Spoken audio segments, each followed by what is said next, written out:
Hello everyone. तो लो जी आ गया Khesari Lal Yadav ji, money Bhattacharya और रक्षा गुप्ता का एक बहुत ही बेहतरीन सॉन्ग जो कि फुल वीडियो सॉन्ग में रिलीज हो चुका है।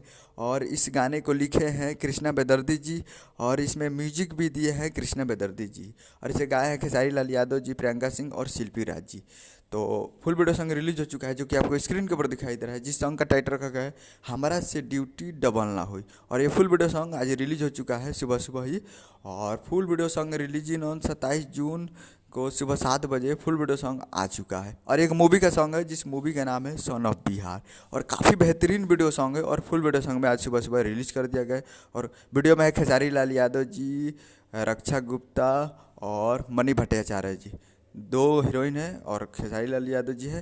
तो फुल वीडियो सॉन्ग आ चुका है, तो आप लोग प्यार और दुलार जाइए और दीजिए। और कैप्टन भोजपुरी यूट्यूब चैनल पे, कैप्टन भोजपुरी यूट्यूब चैनल पे जाइए और जाकर सर्च मारिए और सुनिए और प्यार दीजिए। उम्मीद करूँ कि वीडियो अच्छा लगा तो चैनल को सब्सक्राइब, बेल आइकन पर शेयर ताकि खेसारी लाल यादव जी का लेटेस्ट न्यूज़ लाते रहे। वीडियो को एक लाइक कीजिए। मिलते हैं अगले वीडियो में, तब तक के लिए जय हिंद, जय भोजपुरी।